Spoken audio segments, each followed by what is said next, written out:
Addiction is a person, place, thing, and here's a scary one, or a thought that becomes my source. Okay. And so when I'm looking at that, it becomes my source. For example, money. If money becomes my source, I become unmanageable. I'm not a good husband. I'm not a good father and all that, because that's all I'm chasing is this, and I can never get enough. Same thing with heroin and gambling, pornography, shopping, service work. I mean, I see a lot of people that are addicted to helping others and staying busy. They don't sit down because they're scared to sit down to look at themselves. I was that way, So that's what, the real thing of addiction is. So with that said, we're all addicts. Everybody's an addict. Shit's about to go down. I'm feeling something in my spirit. Chats and Tatts with Aaron Della Vadova. Hello, friends. Welcome back to Chats and Tatts with me, your host, Aaron Della Vadova. I think a lot of you that have been really closely following the show have noticed a theme, a few themes, really. Sometimes it's about creatives and artists, obviously, and other times there's some very, very powerful spiritual figures we've had on the show, and of course, some extreme athletes. But I think the fourth type of person I'm really, really drawn to is stories of recovery. And I don't mean that directly to addiction, although that will be a part of this episode. I mean just recovery from life. Life can be hard. It can be really hard. And some people take a beating more than others. And that beating they take, and I don't mean physical beating, I just mean life. Can knock you down. And not everyone gets straight up when they get knocked down. They go through some things. And some never get back up, but some do. And then not only do they get back up, they move on to help others get back up. I find that type of story to lift my own spirits up. I find it extremely interesting. I find it a story that the world needs to hear more of, because there's so many people out there who are in dark places, who are looking for hope, who are looking for a sign of light. And my guest today is all these things. So, this is a man who he went from building custom homes, successful guy, to being homeless, to drugs and alcohol, to eventually prison. And what happened to him in prison is quite magical and very profound. I'm not going to tell you that right now. I'm going to let him tell that story. And that led him on to the work he does today, which is also very profound and very uplifting. So with all of those things being said, please welcome my guest today, Michael Molthan. Man, that was nice. Man, I mean, I can't wait to hear what I'm about to say, but that was, what a great introduction. That was, you're good. You're good. And I'm honored to be here, and thank you for this connection and me being here. And today, I get to tell my story. And right. That's the cool thing about it. Yeah, you're still here to say it. I think you're one of those folks that pushed it right to the razor's edge. Oh man, I was introduced to speak at an event one time, and it was kind of funny. The MC says, we got the real live Forrest Gump here. His stories are actually really true. So you even have the accent. Yeah, that's right. So. Well, tell us a bit about that. I mean, I highlighted it a little bit. Let's walk our audience through your story. I mean, I know it starts off when you're young and there's abuse in the picture, which leads on to some success, the alcohol, the drugs. I don't want to say anymore. Yeah. You bring us down that journey. Well, when I share my story, the template, I go with is what it was like, what happened and what it's like today. Mm-hmm. The what it was like, I keep it real short, as far as what it was like. My story's out there, it's everywhere. I'm sure you'll post a link and everything like that where they can see the full story. But yeah, I am a recovered drug addict and alcoholic, and I was turning to drugs and alcohol at a very young age because I wanted to feel like everybody around me looked.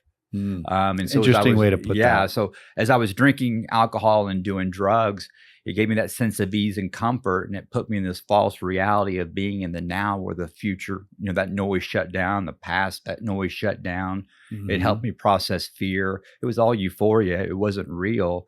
But as it got worse and worse, from 10 years old all the way up until, almost 7 years ago, I ended up drinking alcohol and doing drugs because I wanted to feel good about the bad decisions I was making, and that's what this deadly disease, takes us. And when I speak, I make it real clear, when I'm speaking in the addiction world, the alcoholism world, the recovery world is I drank alcohol, I did drugs for the effect. That's why I did it. It wasn't because I was abused, sexually abused, dealt a bad deck, the things that were done wrong to me that would confuse me that weren't okay. But when I was in the disease, the way I responded to these things weren't okay either.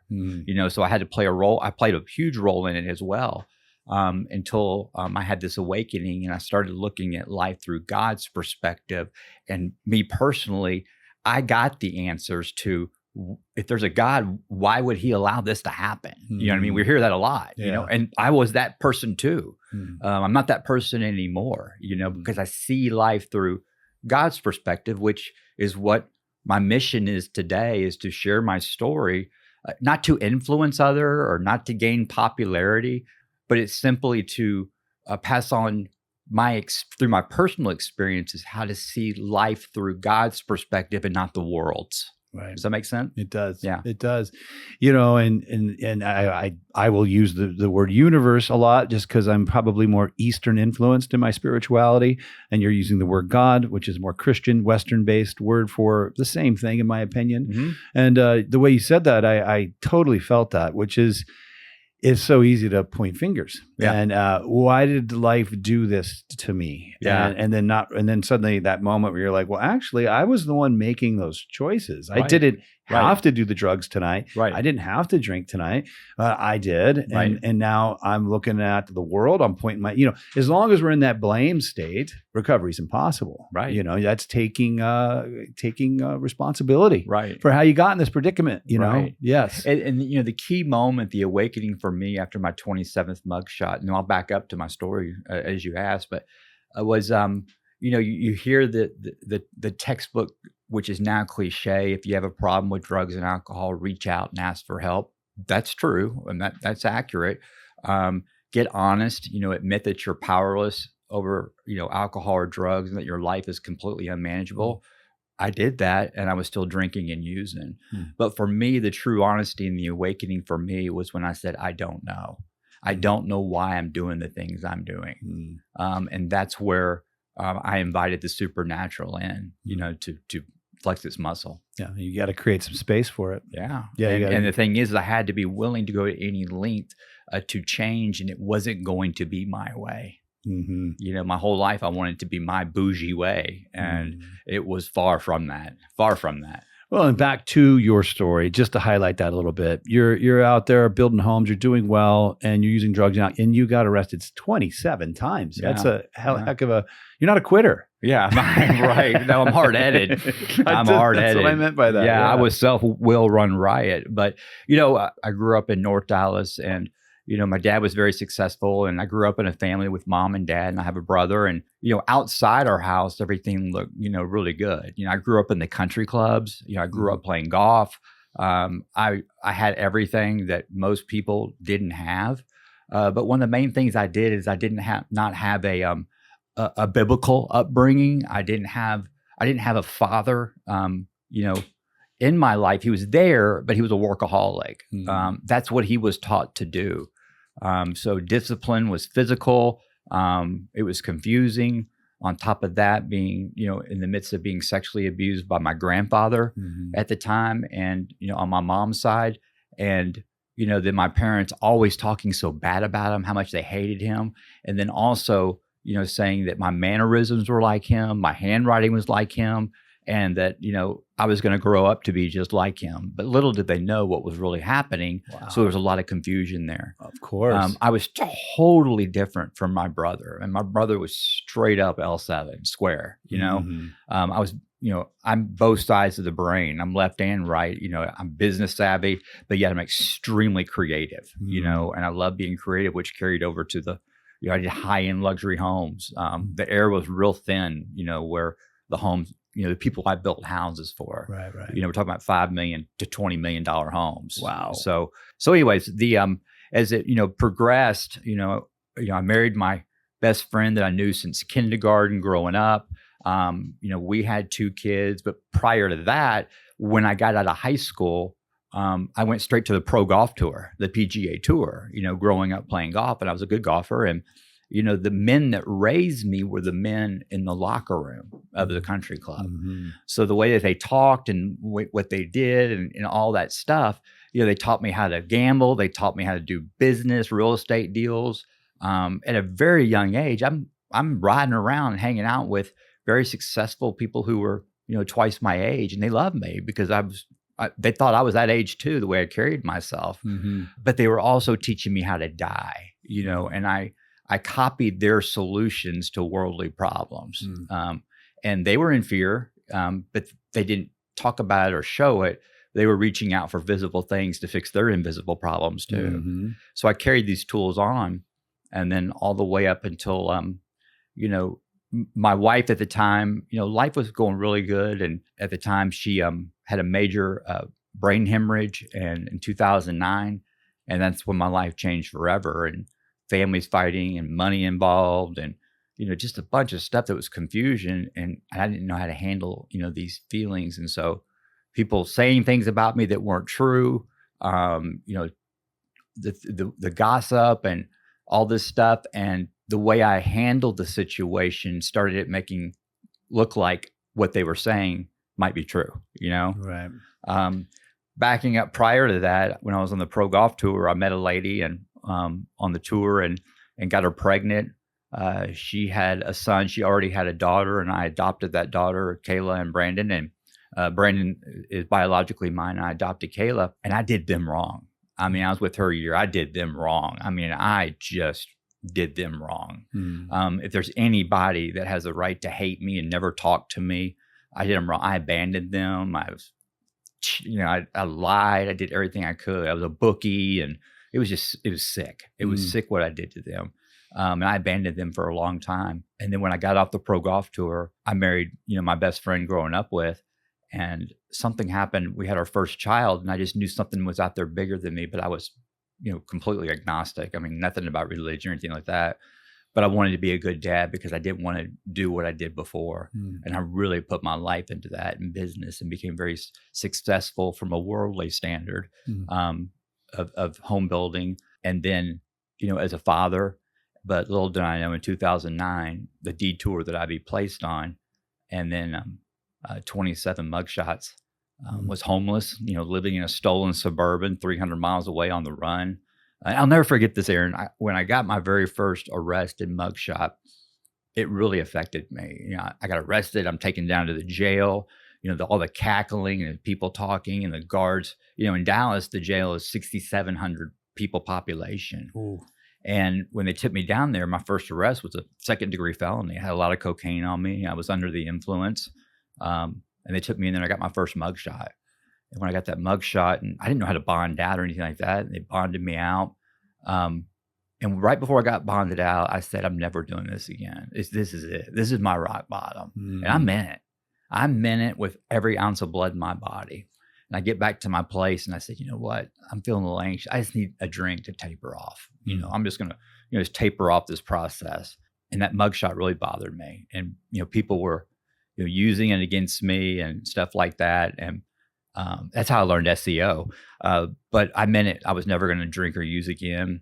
And 26 mugshots later, I had this awakening that like no other. Yeah, it's easy for it to creep back in. Obviously, I mean, now there's added stress. You have been arrested, and you have this reputation. Yeah. I mean, hell, you were on the PGA tour. I mean, we're not talking about some, what for the best golfer in the world. Really? Yeah, the best golfer in the world. So I mean, you were on the way to the top. Oh yeah. Oh, so I was at 21 years old making six figures a year, flying private. I was the bookie on the PGA tour, and wow, I was ripping and running. Well, I guess my point is you're already a person with a giant spotlight on you. Yeah. And so getting arrested, that spotlight is, if you're just some guy that works over at some little place and nobody knows his name, and you can kind of get arrested and no one will probably really hear about it too much. But when you got arrested, it was boom, first page I was, news. Building in the Park Cities in Dallas, which is it's Highland Park and University Park, and it's about 6 square miles, and it's the wealthiest area in America. And so it was very embarrassing. It was shameful. But what's amazing, we'll get to it, is that they were confused. They didn't know what was going on. And the thing is that I'm the type that I stuff and I bury. I burn my own house down. And I just let people go at me. And all this, I was protecting my family like I did before with my grandfather. I would never share anything because I didn't want anything. I mean, I witnessed my grandfather just physically beat my grandmother to the ground so he can come into the bedroom. And I wanted to make sure he knew I was awake so he wouldn't mess with my brother, And so, and then, on that 27th, arrest, I knew it was over. I mean, Judge Bennett is now one of my closest friends, and I always say she's my professional photographer. And so when I was arrested the 27th time on May 29th, 2017, I knew it was over. And, going down there and, before I saw her, that's when I said to myself, and of course, not to God or anything like that. I said to myself, I said, I don't know why I'm doing the things I'm doing. I'm done, And what was amazing is that when I kept getting arrested, when you get arrested, they diagnose you. And one of the awakenings I had the last time I got arrested is that you fill out a card, and you put your address in there, and you put emergency contact number. And I literally couldn't put anything down. I had no address. I had no emergency contact person, and I didn't even have a phone number. So that was like a moment you're like, I don't even have anyone people can call anymore because everyone had stamped it. They stamped it indigent. They went indigent. And so that right there, I'm like, now I'm becoming one of these guys. I mean, they knew my name when I was coming in. And in fact, my prison name was Rabbit. Everybody called me Rabbit, because I was so hyper. I mean, I just couldn't pull it together. And, when I was, locked up, I'm white and proper. So when I would go into the tank, I'm the only white guy in there, proper. So they thought I was either a cop or gay, you know what I mean? And so, and I was neither of them. And so I was, very quiet. But this last time when they diagnosed, they always put me in the assault tank. They diagnose you. They put the chomos in one tank, the child molesters. They put, the homosexuals in one, and they put, the low grade, the misdemeanor, all that. But they kept putting me into the assault tank. So in Dallas, it was this tank called North Towers, the 4th floor, and they call it the jungle. And it's rock and roll. And so, I was in there every time they put me in there. So I'd be in a 2-man cell, locked down for 18 to 20 hours a day. And when we get out, I would just pace and pace and pace. I just pace. And this last arrest, I was on the top bunk, and then the open bunk opened up, and I couldn't wait to get to the bottom bunk. Here I am coming from a 10,000 square foot home, and I'm excited to get the bottom bunk because the top bunk blocks the lighting, and you get about 2 more inches of room on the bed, Okay. And so this old man comes in, and he's he's like 75 years old, and he's back on a bench warrant. He's doing life for murder, and he's got polio. And so I got to give him the bottom bunk. You know what I mean? I'll get chewed off the bone. So I give him the bottom bunk, and his name is Uwe. And prior to that, a guy that was in the tank, just gave me a book, and it was this white book with a boring cover. It was called Detours by Dr. Tony Evans. I just threw him my deal. I didn't want to read anything. And we're locked up, and Uwe says, what's that book? When I read the cover to him, he says, oh, Dr. Tony Evans. I love me some Dr. Tony Evans. And he says, will you read to me? And I said, read? He says, yeah, I can't read or write. And that blew me away that you couldn't read. I mean, we take it for granted. Right. So I started reading it to him, and it was a story of Joseph and how he's abandoned and sold, his family turned on, all this stuff. I could relate to this. But when I was first reading it, I was reading it and being the victim, right? But the more and more I read to Uwe, the more and more it started making sense to me. And then on July 7th, 2017, it was my top bunk, and I couldn't breathe. I mean, I just could not breathe. And I stood up, and I just exhaled, and all this anger and fear and resentment and all was just coming out of my body. And I took this deep breath in, and I was just filled with ice water. And I felt love for the first time. Mm. I wasn't showing it, but I was looking around like going, dude, I love you. And I looked down at Uwe and I loved him. And that's when I had the awakening. These days when I was reading to him, I was doing easy time. I wasn't thinking about the future, the past, or when am I going to get out. And I had this awakening, and I realized that I was serving Uwe, expecting nothing in return. And for the first time, I was out of self. Mm. And that's when I started seeing things through God's perspective, that I was serving him, expecting nothing in return. Mm-hmm. And then, I have really cool handwriting, they say. So I'm writing something and I'm out in the tank, the day room, and guy sees my handwriting and what are you writing? And what's that say? And I'm like, what do you mean, what does it say? And I'm journaling from the book Detours, which eventually led me into started investigating more, reading the Living Recovery Bible, because I was just I wasn't this jailhouse preacher, like, saying stuff, Right. But he says, what's it say? And I go, what do you mean? He goes, I can't read, I can't write. I'm like, and the whole tank couldn't. Mm. And so as I was reading to them, they would even ask me to get up at chow time and read some of the book, Detours, and they could relate to it. And so I started reading to the whole tank. And the tank came closer and closer together, and the guards were amazed how we were serving one another. Wow. As a result of this book. Yeah. Power of love. Yeah. The power of Yeah. getting out of yourself, Yeah. finding something you can do for another human being. Yeah. And that makes a lot, and sometimes you grow up affluent, and affluent life cannot be the blessing in life. Right. And often isn't, because, I think sometimes when people are not affluent, the repercussions of their mistakes hit them really directly, really quickly. Yep. They don't have the money to be bailed out of jail. They don't have influence with the, whatever the influence is to get out of, so they get served up more quickly. But with little money and influence and reputation, you can defer that moment much, much, much, much longer. Today's culture, it pushes to be educated and more educated and more educated and get smarter and smarter and smarter. That's good. Okay. And I grew up that way, trying to be smarter and smarter and smarter than everybody else, but I had no spirituality. Mm-hmm. Okay. So it was all worldly, views, and how God used an uneducated, unqualified murderers to wake me up. Mm.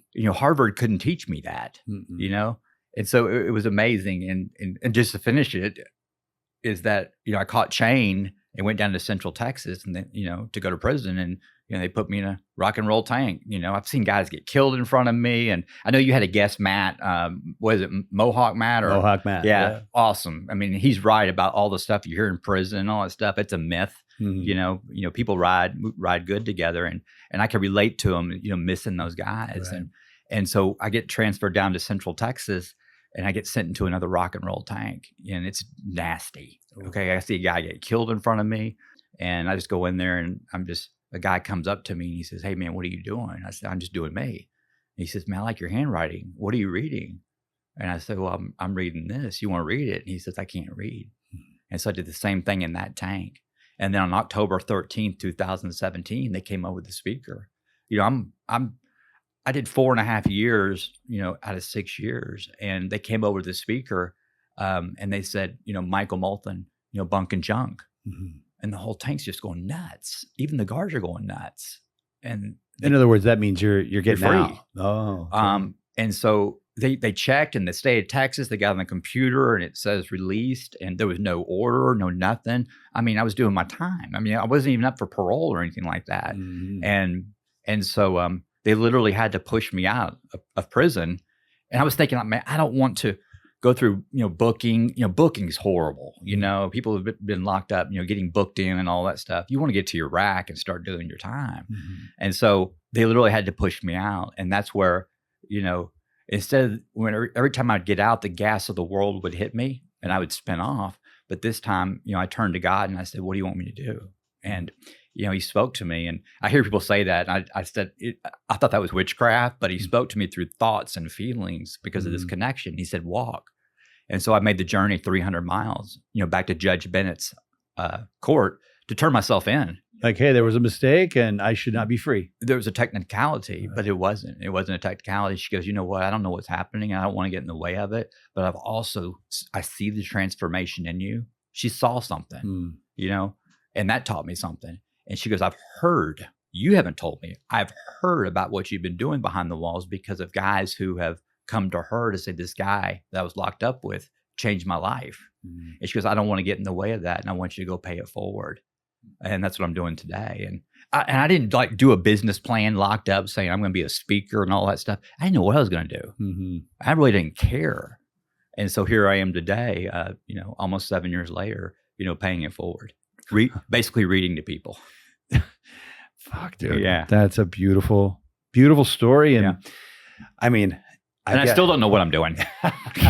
I mean, it's just like how I met you and got on this show. I mean, at Into the Rock, I've never reached out to do something. It's always been, my whole deal is about attraction, not promotion.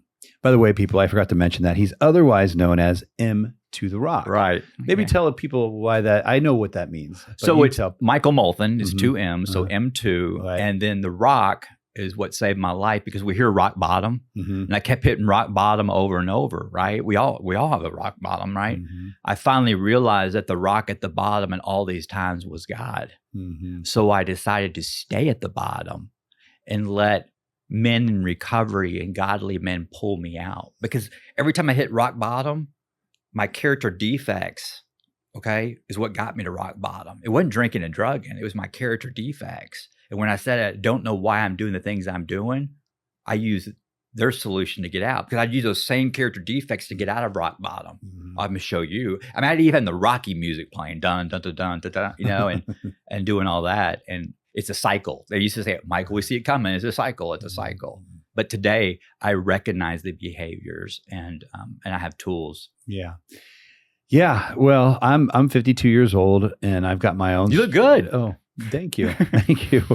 My wife owns a med spa. I may have Botox. I may have some Botox in my forehead. Yeah, but they didn't offer that in prison, by the way. They don't have a little clinic for that stuff.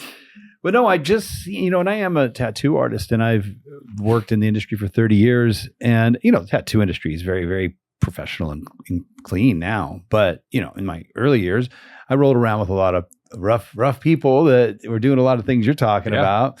I myself stayed on the outskirts for the most part. There were some situations I had to take part in because if you didn't, you were kicked out of the club, and I couldn't get kicked out of the club because I wanted to be a tattooer. Right. Nothing crazy, but just, running around with these guys and helping them score drugs or whatever the crazy shit of the day was. Yeah. But I've been around a lot of that in my early years, and I've seen the story you're describing happen so many times. I'm a spiritual man as well. You use the word God, I use the word universe. I am 100% convinced through things I've seen and been through that there is a creator out there. There is somebody who loves us, something that loves us, something that if you turn to it, it will provide pathways for you where you might need to be. Right. But you really have to open yourself to it. Right. And it just sits and it waits. Right. And you can sit there and try, like you were saying, like use those tools that you thought you were gonna fix everything with these tools, and you would use your tools and it would get broken again. Right. And broken. You're like, okay, these tools are not working. Right. So I'm just gonna kind of open myself and see what happens. And what happened is your true destiny, I would call it. Yeah. Which is what that book was about, detours, finding your destiny. How funny. It all started there too. Yeah. I just find it highly coincidental that you end up with that book, that you end up with that celly, that you end up in that particular situation that through thousands of micro events leads you to the person you are today that's helping hundreds of thousands of people. Yeah. That to me, if you want to call it God, that is God. That is what it's doing for all of us all the time. Yeah. So just, all of those people listening right now, sometimes what's needed in your life isn't doing something. We're doers, humans, right? Right. If there's a problem, we want to physically move and fix. But sometimes what needs to be done is just to be quiet and wait and listen to the voice. And I like how you put the voice too, because I think sometimes in the Christian community, you hear people say, God spoke to me. And maybe for some people, God literally, it's like a big booming voice from a puffy white cloud and he speaks to you. Maybe that does happen. I don't know. I'm not in their heads. Maybe if you're on acid. Yeah, maybe. But I do think the universe speaks to us, but it doesn't use English. It uses intuition. It uses feelings. Mhm. It uses, and if you get quiet enough, you'll hear that stuff. Right. Like, I am feeling the need to do this. Right. I'm feeling like I shouldn't be here. I should be over there. Right. And I think that is opening yourself up to the power of God or the universe. And your story just highlights it so perfectly. I just wanted to kind of restate that. That's Yeah. very beautiful, very cool. I can relate to that, and I don't go around and like start off a conversation, hey, listen, I'm a Christian. I am a follower and believer of Jesus Christ. When someone does that to me to start a conversation as far as an icebreaker, my walls go up because I want to show it and people feel it. Because I do remember growing up that I would see men, even when I was on the pro golf tour, there were some players at the time like Bernhard Langer and Larry Mize and Larry Nelson. And these guys, when they walk onto the golf course, Tom Landry, the great coach of the Dallas Cowboys, these guys never proclaimed to be Christians. They were deep faith-based Christians, but they never said that. It was just their presence. It's just something like, you feel that when someone walks in a room, you just feel that aura about is something special. Yeah. And we also feel it the other way. It's like, no, this person's dark. I'm not feeling it. 100%. That's what I do is I want to show the world who Christ is. I want to show the world who God is just by my actions and what I say. Because I'm great at doing that because I showed the world who I was as a result of drugs and alcohol because it showed externally, right? And today I seek the invisible for external problems, and it shows, visibly. That's recovery. Yeah. Well, does it make sense? It does. Yeah. Walking the walk, right? Yeah. I mean, So we've dumbed down the deity of God's easy to say, but we've dumbed down. I dumbed down the deity of the gospel. Where it makes it easier to say God and all that stuff. And that's what works for me because I didn't understand it. And, when I understand it, when it comes to church and religion, I'm agnostic. For me personally, when it comes to the word of God, I'm all in. And so I want to show it. Yeah, I want to show it. And people feel that. People will. Because I'm a punk, you know what I mean? Because I sent my thoughts are sin, And so these church words that we hear, I like to deliver this message to so people better understand it. Yeah. And, I grew up Catholic, not super serious, but, when I was young, my grandparents, we went to church on Sundays. And after church, I went to some Sunday Bible studies. And, there was just a lot of very hypocritical people involved in that group. Yeah. And it just ruined it. I mean, I was basically an atheist my Same whole way. life because Same I'm way. like, well, wait a minute. You guys are all here talking about all these nice things, but then I saw you last night, shit-faced drunk, telling your wife to fuck off. Right. So, okay, this doesn't seem like the place I want to. This isn't the group I want to be a part of.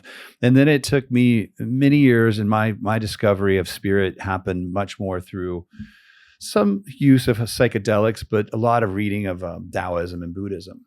And in various experiences, I got to touch and feel that source, and it guides me to this day. Right.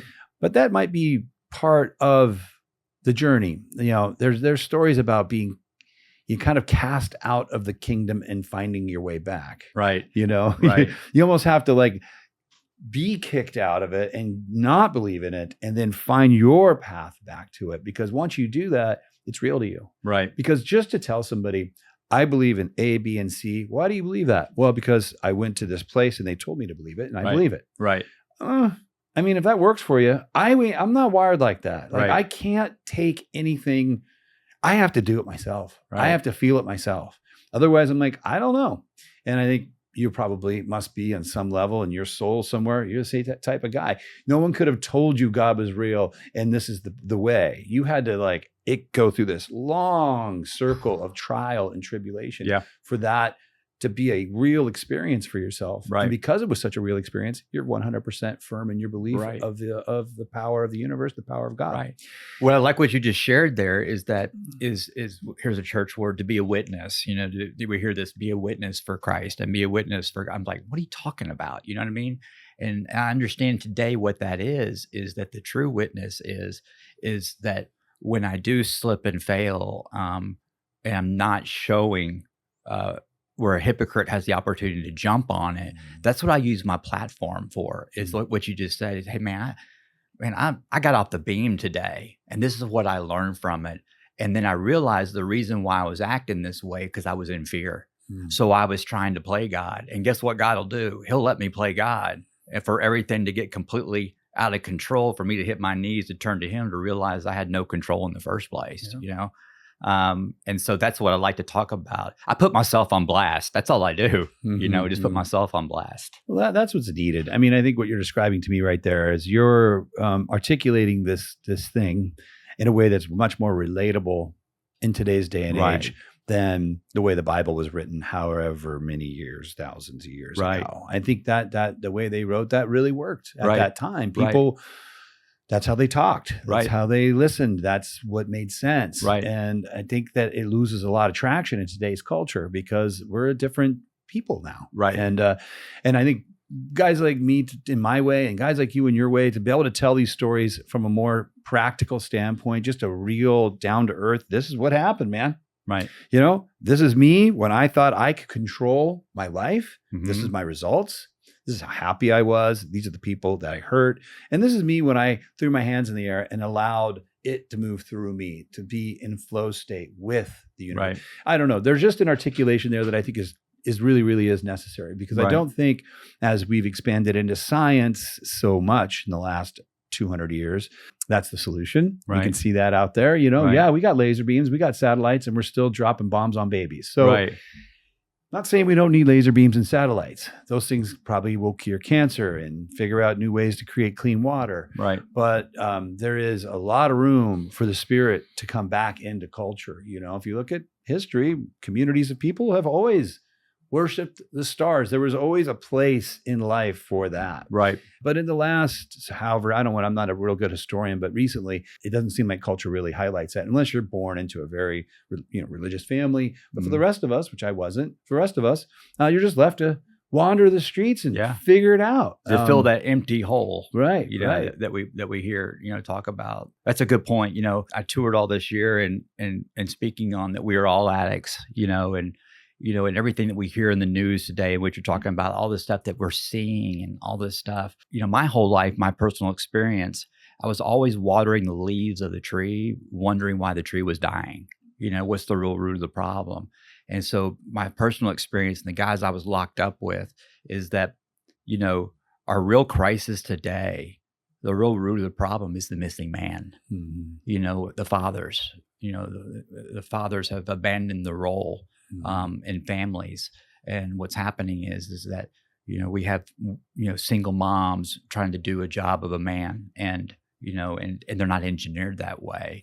And that's where it just snowballs into our culture today. And people like me, looking up to men that are doing the same thing, and it just passes on. So I love to talk about that, not today, but I mean, that's what I speak a lot. The nuclear family is what you're talking about. Exactly. The nuclear family has not been of very good service to the health until of our we communities. Get that right. It bleeds through, once we get that right, it bleeds into the neighborhood, it bleeds into the churches, it bleeds into the city, the state, the county, everything all the way up to the world. How do we? And you're getting into some deep water with that one, because we can't put this ride in reverse, because I think humans did function relatively well 5,000 years ago when you had a little group of 120 people living in 10,000 acres, and everybody knew each other, and there was a role. There was the medicine man. There was the wise old man. There was a community. There was a community. And everyone, if you weren't raised by a mother, you were raised by the tribe. Everyone in that tribe. You had not one father figure. You had 20 hunters that would take you out, each one like a big brother to you. Then when you got home and you were bleeding because you fell off a rock, there was 20 mothers that mended you back. And then when you felt confused or lost, there was 4 or 5 medicine men that would take you on a spirit journey for 3 days. And so these small groups of hunter-gatherers healed. It was a very symbiotic system, and it worked very well. Just like when you watch nature, when you watch a pack of elk or you watch a pack of wolves, you don't see them. They don't seem very confused. Everyone's doing exactly what they're supposed to do.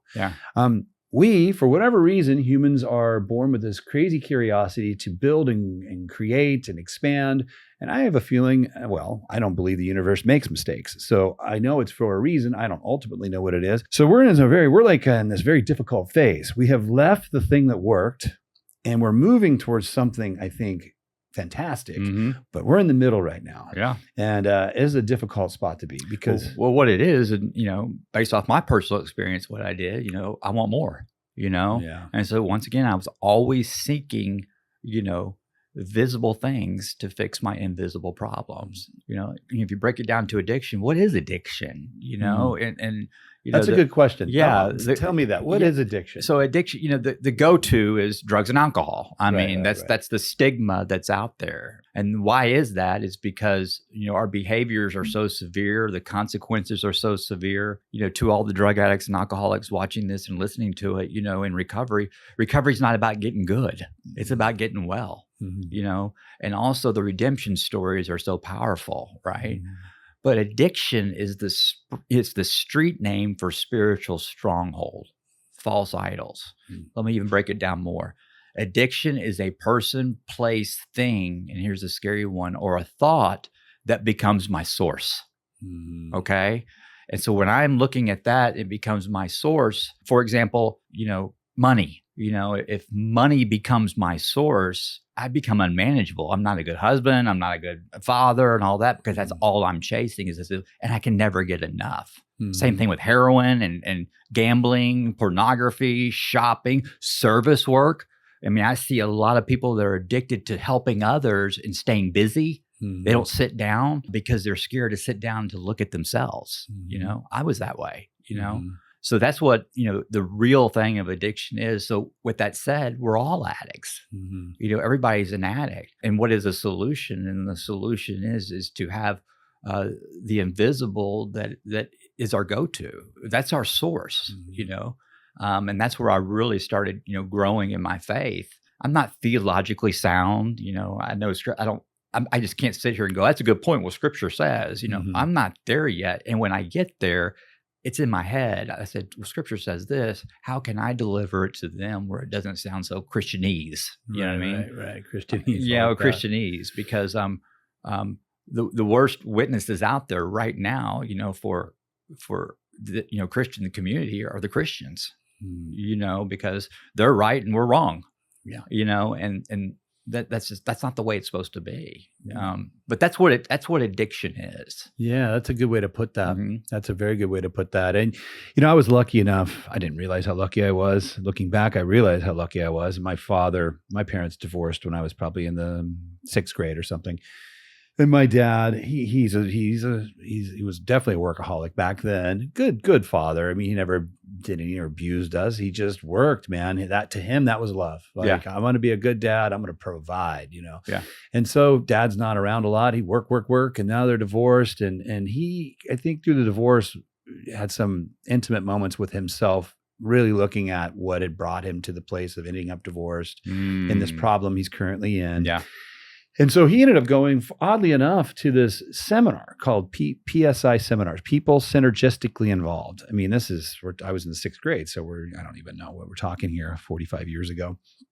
It's kind of a self-help group. Yeah. Or not self-help, but I don't know, these groups that teach you to manifest and all this stuff, And this was early times before The Secret was written and all this books on manifestation. Yeah. So the fact he even found something like that's like a miracle because there wasn't much of that around. So he goes off for a week or two, comes home, and I, as soon as he walks in the door, I'm just like you talked about earlier, I could feel, I'm like, who is this man? Right. This is not my father. Yeah. And he knelt down to me and my brother and, said, look, I've realized that my way I've been treating you guys, the way I've been has been wrong, and I will never treat you guys that way again. And then he got to the point where he's like, I want you. I was older. My brother was too young at the time. He's like, Aaron, I want you to go to this seminar. And long story short, in that seminar, they basically described to me, I was in like the 6th or 7th grade, that the human is built of 4 sides. There's your health. It's a square. Health, Wealth, which is how you make your money. Health is your human health. Relationships, that's what quality relationships do you have with your wife, your kids, your neighbors. And the last one was spirituality. And the model they were building is you want to keep that a square. Because if your spirituality is nothing, it's not a square anymore. It's some kind of like weird triangle shaped thing. And I just took it like, oh, interesting, but it planted a seed in me. It stuck. Yeah. And I always checked in with that, in times of trouble where sometimes it was my health. Yeah. Maybe I'm working so much that I've put on weight. I've got a headache in the morning and I don't feel good. Okay. Need to get the health bar built back up. Or I'm doing this and I'm doing that. I'm not spending time with my wife and we've been bickering a lot. There's the relationship part. I need to build that and so on and so forth. But I always would check in with that spiritual part. And for me, again, it was a lot of purposeful hallucinogenics, meditation, and a reading of Buddhism. But I'm very lucky to have been taught that at a young age, because if someone hadn't said that to me, I would have never thought that was part of being a successful human. Yeah. The ones that are obvious is you want to be buff and strong and health. That's obvious. Yeah. And relationships is obvious. Yeah. Money, wealth, that's obvious. Yeah. But I think a lot of people don't realize that is part of it, man. I don't care what you do. Like you can go up to the Inuit culture in Alaska and learn how they connect to God. Right. Or you can go to the East and sit with the Taoists and do it that way. Right. Whatever. Or you can go to wherever, but find some way where you connect to the infinite. Right. It's vitally important to your health and well-being. Right.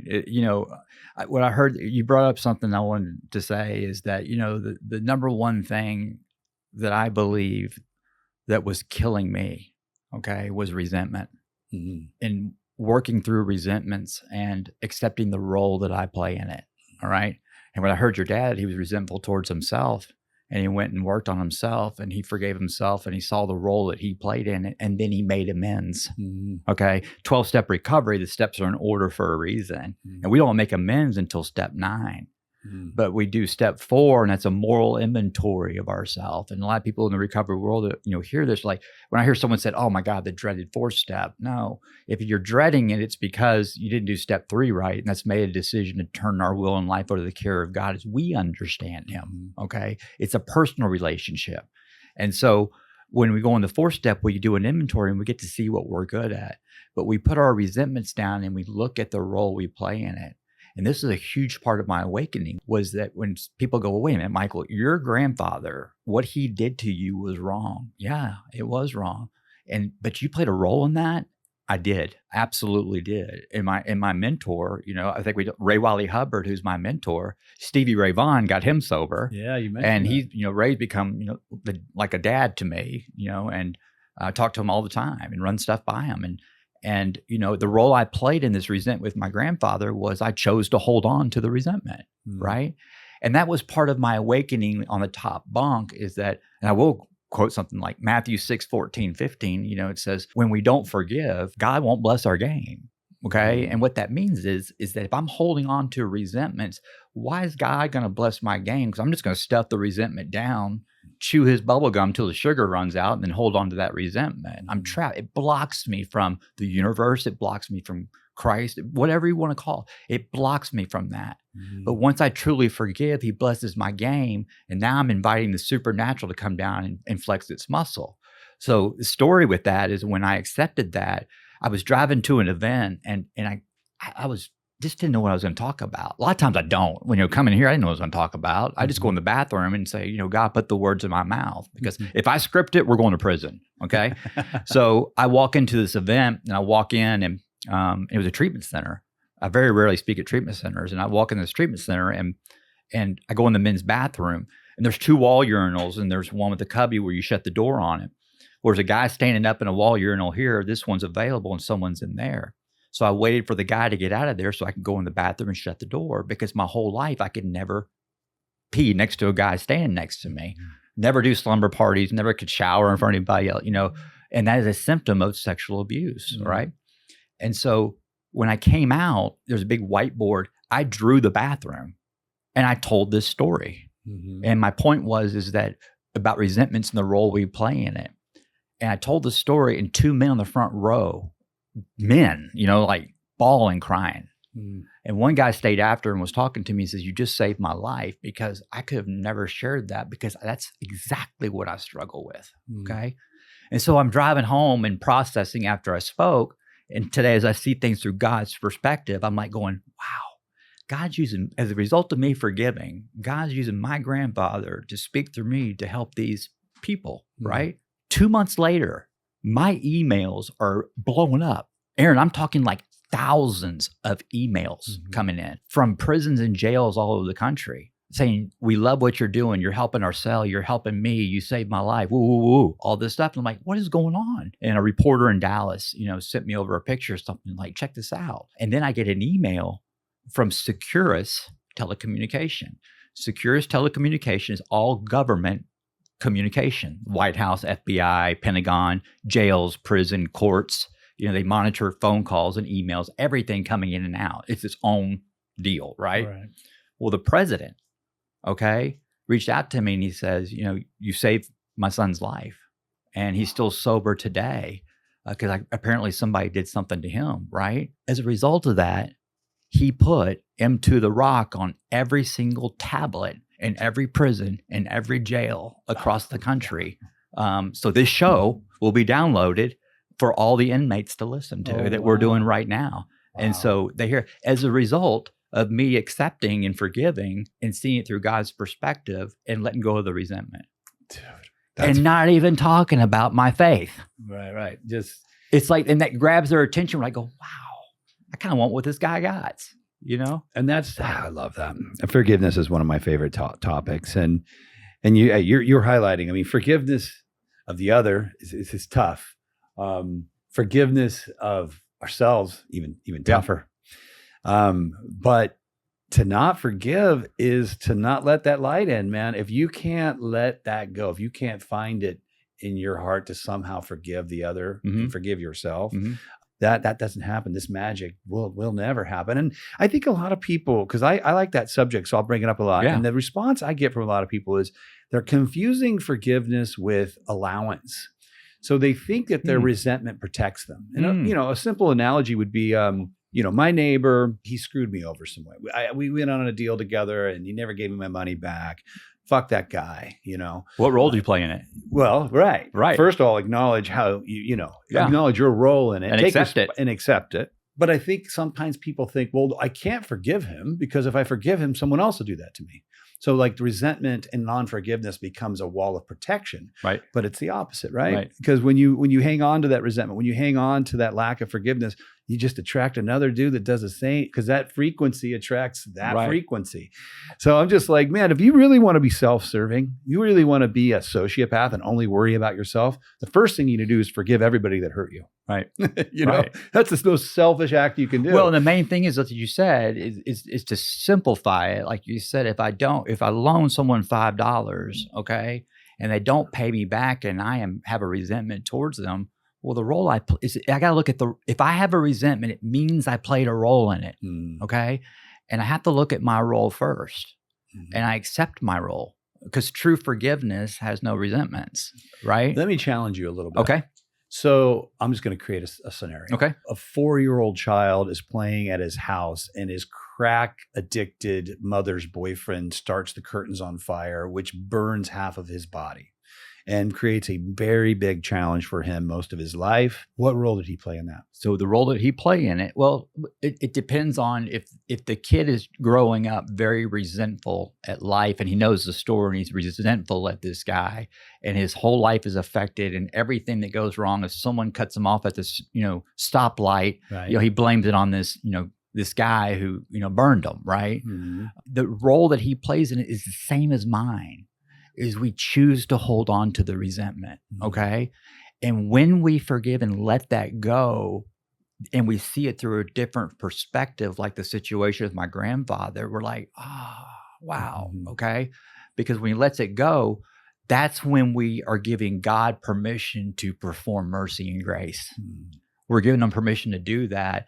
And that's when he flexes his muscle and he turns that burn victim into a testimony, not on a whatever platform God wants to put them, but you've come at this at a different perspective than I'm used to hearing it. I agree. So the role Because really what happened to that child is the child did, in the actual incident that occurred, nothing wrong.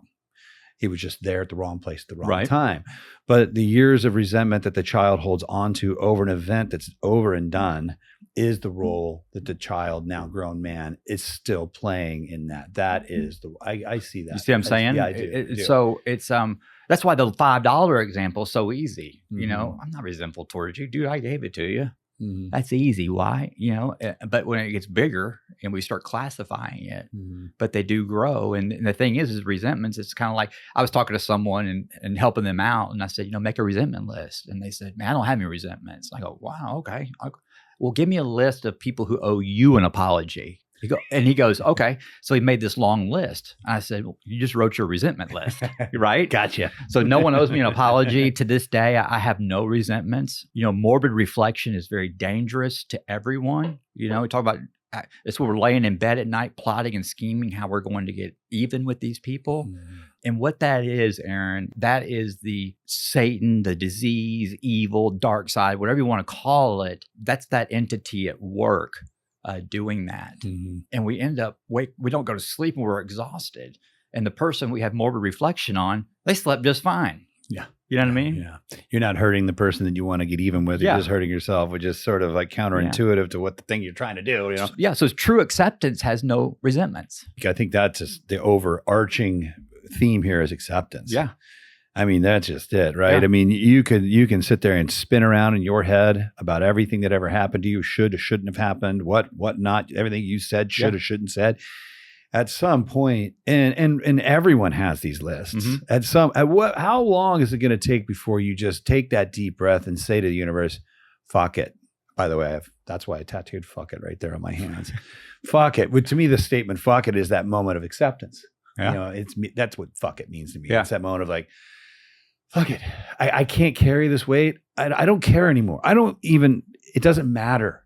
All that matters is I accept that this universe doesn't make mistakes, and whatever happened was for a reason. And I'm here today, and onward you go. And acceptance, forgiveness and resentments wash away in that moment automatically. Yeah. So, I mean, what you said there is that, you know, for me, when the pain got bad enough, right. For me to realize, that, and it was in prison, that everything was wiped out of my life, my kids, my family, you know, I don't have a relationship with anybody with the last name Molthan, you know, I've accepted that. I get to show him who I am today. I don't ever say, you know, I'm not that man anymore. I've never said that. I show it. But when the pain got bad enough for me, after that 27th mugshot, I finally realized that God, was all I had. He was all God was all I needed because he was all I had. That was it. And then when I got released, the gas of the world hits us and I catch myself, you know, I'm like, you know, seeing stuff like that. But I'm reminded every single day, May 29th, 2017, and the awakening is that's what I realized, that he was all I needed because he was all I had. Sometimes some people need a little more heat to find that place than others. You know, hey, listen, God will let us have all the control we want for everything to get completely out of control, for me to hit my knees, to turn to him, to say, I realize I didn't have control in the first place. You know, and I'm not, prayer is very, very special to me, right? But I'm not a hit my knees and all this stuff. I'm just in constant communication, and I'm not a King James Version prayers. You know, I talk to God just like I talk to you. Say, God, man, I need help on this. I mean, I don't know. Explain this to me, because it's a personal relationship. He's my father. Yeah, you know. I do the same. I do the same. I mean, I get down, and that's what he wants. Get down with me. Get all these big words out of your mouth. You're not being honest with God is good all the time. You know, thank you for this food. He didn't hear that. Yeah, he wants you to be real. Real. Yeah, dude, I'm tripping. You know, please make it clear. And the way God speaks to me is through people. You know, through people. And God will use ungodly people to do his work too. Send you a little adjutant or something to... Well, good stuff too. Yeah. You know? Both of them, Yeah. If I'm listening. Yeah. You know, I finally took the cotton out of my ears and put it in my mouth. I love it, dude. I love it. I love it. And I relate so much to all the things you're saying here today. And I relate to what you're saying. Yeah, I think, well, we're saying the same thing. I did. Yeah. I guess this question doesn't seem as relevant anymore because you're not a King's James Bible Christian, which I was not hoping. I was like, if he is, I'm really going to try to tangle up with him on the afterlife because, come on. I believe that the universe, the thing, God, universe, it's there and we all go. I don't even want to say where we go, but we all go somewhere better, something, it's all going to work out. The Buddhists will tell you that you reincarnate over and over and over again, working out, teasing out these issues and growing. And at some point you no longer reincarnate into physical form, but the work continues in more of a spirit realm, right? And on it goes. And it happens to be the model I subscribe to. One, my early exposure. Two, things I saw when I did DMT, and I felt like there was entities that confirmed that. And so then I kind of felt like, well, the Christians might have it wrong. But then over time, I was like, no, that model works too. And ultimately, I think people are saying the same thing. It's just that the Christian model always bothered me because it's the idea of one life. I struggle with that because you see some people who just get dealt the shittiest hand, and I'm just like, well, that doesn't seem very fair. If we all come here once, here's me born in America, I've got all these opportunities around me and I like to feel like I'm so successful. But the reality is I was just placed in a very easy realm where if I just tried a little and worked hard, success just came. Then I look at some guy maybe in a foreign country there's no resources, there's no healthcare, there's nothing. And I'm no smarter than him or her. I'm no better than him and her. I just happen to be put here and they were put there. And so then the Christian model, I'm just like, that doesn't seem fair. But then the Buddhist model, I'm like, well, that could, they would say that's karma. That person is burning off karma from a previous life. And in order to do that, he or she was born in a community without clean water and healthcare, and so that always made a little more sense to me. But what do you have to say in reference to that as a kind of Christian? I mean, do you see the other? Like, I just basically in the end believe there are hundreds, thousands, I don't even know, paths to God. Buddhism being one, right. Christianity being another. I guess I don't think you're going to say this, but a lot of Christians do say, no. Like the Mormons and all these guys, there's one path. And if you're not on it, then you ain't going. You're not going to wherever we go. Right. And that always bothered me. It seemed like that's not very fair. I don't think you're one of those people, but I'd like to hear how you would speak towards that. Well, this is what I believe. I believe that there is a God, okay? And he sent his son to earth through the Virgin Mary. And the reason why he did that is because he didn't want the DNA of Adam in Jesus, so he could come to earth as human and God. So he could say, what's going on down here? Y'all ain't listening to me. I got to feel what y'all feel, okay? And I believe that the only way is by accepting Jesus Christ as your personal savior, to get to the afterlife. I truly believe that. Now, that's not putting me over here or up here and y'all down here. I believe that, right? I'm not that person. I hear people say, I brought, 526 people to Christ in the last quarter. You know what I mean? I'm like, what?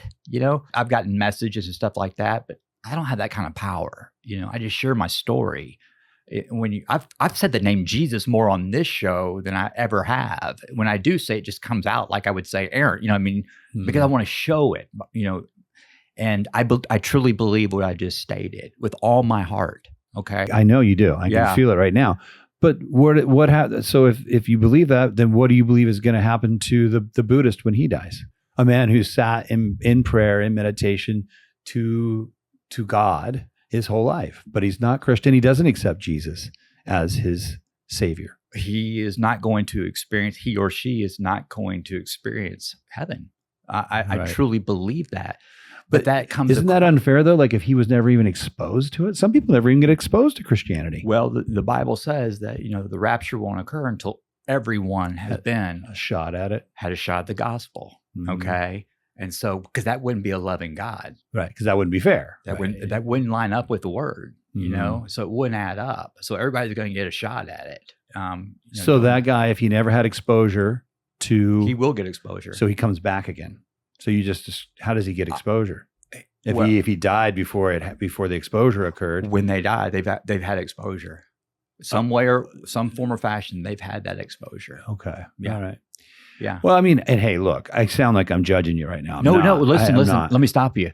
No, you're not. Okay. No, you're not. I mean, you're just asking questions. Yeah, these are things I struggle with in my own mind. Growing up Catholic, you know, this is a great conversation. This is a healthy conversation to have because there's a lot of conversations that I see that it makes me tense. It's like, golly, you're putting such a bad example of Christianity out there. You know what I mean? And it's scary. There's this movement out there called the prosperity gospel. You know, you give the church money and he'll give you money. Listen, God doesn't need me. I need him, you know? But this is healthy conversation. What about the people before Jesus came back? Nobody even had the opportunity for exposure. Before he comes back? Before Jesus came to earth, the people who lived before that never had a chance for exposure. Okay, so this is another show. I mean, it's deeper. Once again, I am really studying more theological. So when we die, we're dead. I mean, we're there. Our soul leaves, okay? Right. And when the rapture happens, heaven opens up. You know, that's when it all happens. I may get that a little wrong, but the I'm learning. Great questions. I had that question too in the Old Testament days. Yeah, but they're there. And then you can get into angels. I mean, you have an angel. You're assigned an angel. And, you know, you say a prayer and that prayer is, you know, up there, you know, to do that. And what it is you have to understand that's controlling. But I had to understand. I understand what a personal relationship is with Christ. Okay. It's like, there's a lot of people's Jesus I don't want. I don't want their Jesus, you know, but mine is a personal relationship. Just like if do you have kids? Yeah. Okay. So you treat each kid differently because you see in their thresholds. Okay. You can overcoach this one and he'll take it. And you can, if you did the same coaching to that one, they wouldn't take it, right? You'd lose them, right? So as you learn how to coach them because of their thresholds, you have a personal relationship with each one of your kids. Yeah. Same thing. Right. You know, it's the same thing. Yeah, I know. I'm getting a little bit schematical here and everything. You're a thinker, and I was that too. Yeah. And what happens is that spirit, mind, and body, that when I'm operating off the spirit, then it controls my mind, which expresses in the body, right? If that's out of order, I'm thinking too much. I'm being too analytical. I'm trying to be more educated, right? And that's what the enemy wants me to do, is to overthink it. Yeah. You got to open the heart space up, the intuitive space. You're very, very bright. You're very smart. And I see searching. Searching is, you know, you're searching, you know, I need something that makes sense to me, you know, that makes sense. You know, I had a bright light, burning bush moment, you know, and, you know, my whole life I had burning bush moments, but I was setting the bush on fire, right? But it's a, you know, I started reading a book that I would never read, you know, and it started making sense to me as a result of reading a book written by Dr. Tony Evans. That's what got me into it. I said, you know what? I can relate to what Dr. Evans is saying. And there was like a scripture word, and then I would go to that and read it. And it was the New Living Translation. You know, it's funny. The more smart we think we're becoming in the world, the easier translations God puts on the bookshelves. You know, you got King James all the way down to New Living Translation, which is so easy for me to read, right? And so I was like, oh, wow, okay, this makes sense. This makes sense. But it was for me. You know, I wasn't like, oh, my God, you know, Aaron, this makes sense to me. This is what you have to do. No.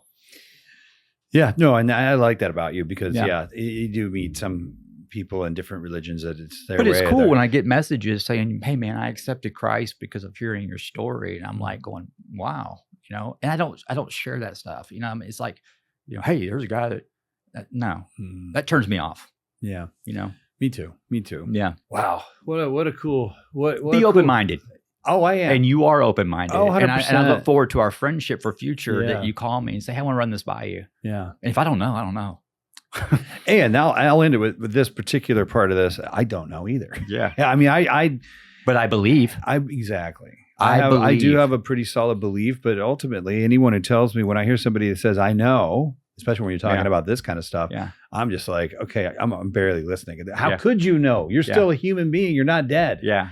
And then they get into topics on sin, and they really don't, I understand what the word sin. I used to hear sin all the time, and that I'm bad and all that. No, I mean, but like, is homosexuality a sin? Is this a sin? They go right to that topic there. You know what I mean?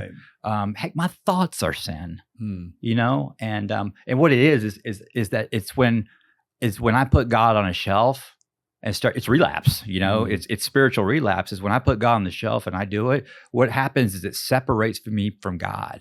And now I got this gap, and in that gap is consequences, right?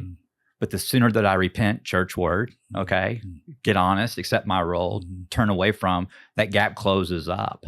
And so that's a whole other topic. Well, I think a relationship with the universe is experiential. Yeah. It's not words. Yeah. It's not, teasing out everything and being like a scientist. And if I were to understand this information better than somebody else, I am more connected to God. I am more connected to the universe. I mean, that's great. If that's your hobby and you want to spend a lot of time teasing all that stuff out and learning it, it's really great, actually. But me personally, I know who made the stars. Right. You know what I mean? I'm more like you too. I'm more like it's experiential. Yeah. And I've seen and felt things that I believe are real. Yeah.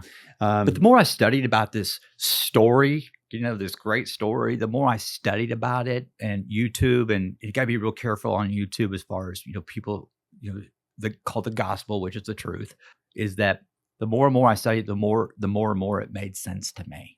You know what I mean? Yeah. And how God created things. He created Adam first. It was about positioning, not priority. It all makes sense. And it's really opened my eyes. And so I study it really hard on how to deliver that to platforms where it's not Christianese.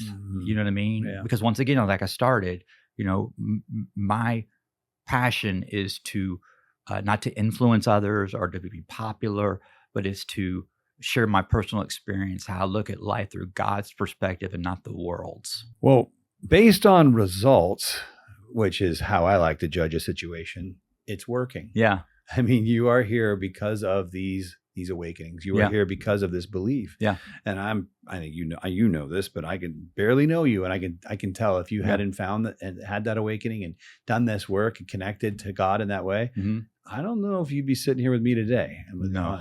So based on results, and I see that time and time again in the Christian community. And that's why, people think sometimes it's like, oh, Aaron probably doesn't like the Christian community because he's so Buddhist. And I'm like, no, I don't, not at all. I didn't take that at all. I don't, but I guess I've had others say that. And I'm like, not at all, dude. Are you kidding me? No. What do you guys do on the weekends? Oh, we all go to a place on Sunday and we are nice to each other. And we talk about the great creator, the universe, why we're here. And then we go have food. And we do that once a week. I'm like, sounds like a pretty fucking cool program. I mean, everybody else that isn't doing that, what are you doing on Sunday? You know? So I'm in love with all religions. I really am. I think there's just people that for whatever reason are wired to be a part of different ones. If you're born in India, maybe you're a Hindu, and if you were born in China, maybe you're a Taoist. Yeah. I don't know. I think the great creator just placed these different roads. Right. And you're from Texas. If you're going to pick a spiritual path, it's going to be Christianity. For me, it was the last shop on the block. My story, you know what I mean? Right. I didn't grow up in a church home. The challenging ones. Isn't there more churches in Texas than there is like grocery stores? I've heard that. Yeah, it's probably right. But I don't have religious trauma. Right. There's a lot of people, that grow up in the church and with the biblical and all that stuff, and they have so much religious trauma. You know what I mean? To unwind all that to get back to the source. Yeah, it's living life by rules. It's living life by oh my God, I'm thinking this way. Oh my God, and what a prison. And I that's one thing I didn't have. And I'm grateful for that. Yeah, you didn't have to like back out of that. You got to come into it raw and new. Right. Yeah. Right. Well, buddy, what are you doing nowadays with all this energy, with all this love, with all this compassion, with all this need and calling to be of service to others? What are you doing? What are you doing with your time? I'm doing this. Yeah. You know, I'm just paying it forward. Mhm. You know, sharing my experience, strength, and hope, and what's working for me today, and being, you know, and being completely transparent and honest, and sharing stories of just simple things that everybody can relate to. How I process fear, and you know, today if I get a splinter in my pinky toe, I don't cut both my legs off to get remove the splinter. You know what I mean? But you know, I travel, I tour, I speak, I do TV. You know, I appear on, you know, news and all that stuff, and they bring me on as, you know, addiction expert or whatever like that, which is real refreshing because you hear a lot about it at the national level. You know, the opioid crisis and the fentanyl and all that, and you know, you hear all the stats and the political and all that stuff. But what I love about it is I bring solutions, you know, like the wall. You know, I said, you can build a wall around the whole country. I'm still going to get high. You know what I mean? You know, the real problem in this situation like that is the addict. Yeah. Okay. The addict is the solution. And how do we help them? It's one recovering addict working with another. Yeah. You know, if you want to experience church, go to a 12-step recovery group meeting. We attend those every day. Church is on Sunday. But if you want to experience church, I mean, that's where you can really experience there. I will do that. Yeah. I've always been curious. I've had so many friends who've gone through 12-step that I just seen the results of their life and how much better they're doing. It's obviously some good work happening in there. So, you know, we've just launched a nonprofit called M2 The Rock Services, and we are providing services for people in need. You know, that can't afford it. It's groundbreaking, so we're putting it together, but resources like, you know, Lee McGuire, who's the president of M2 The Rock Services, and came up with a great concept of, like, at the I Am Second film. You know, it's very touching, moving 9-minute film. It's got millions and millions of views, and I love that because people are seeing it. You know, but when you watch it and it's over, it's like, okay, now what? Where can I get help? You know, and so we're providing resources from financial to psychiatry to mental health. You know, mental health is real. All the things to, you know, fitness to everything, online counselors to provide that high level of care for people who can't afford it. You know, so we're working on that right now. And then as a result of just delivering the message. That's cool. Yeah. And coming, you know, working on a book. Okay. Very cool. Eventually hoping, you know, and it's kind of, that's what I'm here for. You know, it's in LA a couple of days ago, but a book. About your life, my story, and it's a lot to, you know, to share in there. We've got an incredible person. We're going to go public here in about a week or two, you know, announcing it, but an incredible writer, screenplay writer that they want to do a movie on it, and we got a family in Dallas that's very, very passionate about it. So never would I thunk this sitting in prison. And once again, it's never my plan. You know, I just want to serve God every day. That's it. You know, being of service to others. That's how I would have worded it. But I do understand that when you occupy your mind with that, most of the time, that's a good place to be. Yeah. And the great thing about doing stuff like this is that I was never thinking about the future while we're in this interview, and I was never thinking about the past. And it puts me right here, right now, because I'm serving, you're serving, and the safest place in the world is right here, right now. And the reason why is because that's where God's at. Yeah. You know, the enemy. See my watch? It says now. There you go. Because that's the time. Yeah. That's the right time. Yeah. Because this disease, the enemy, Satan, it wants me to go in the future alone in my head. Yeah.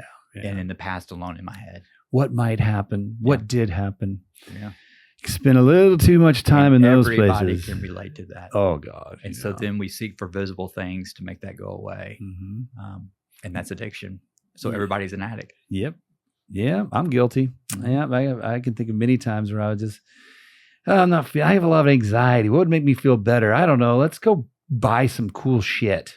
You know what the solution is to anxiety?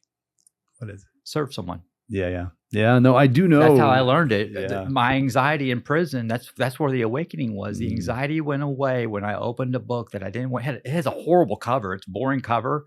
And I opened a book and read to Uwe. The anxiety went away.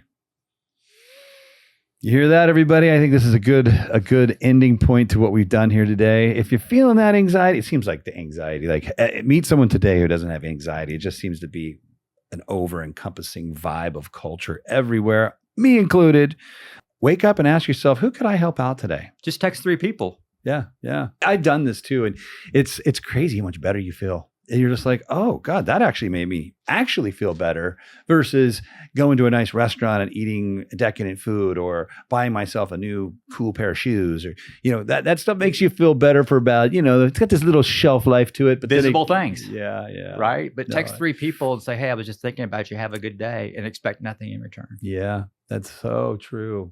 I love that. Yeah. I love that. I love meeting you. I love that. Me too. That Brandy brought us too. together. It's kind of cool because I don't know exactly, but your show will be coming out in about a month.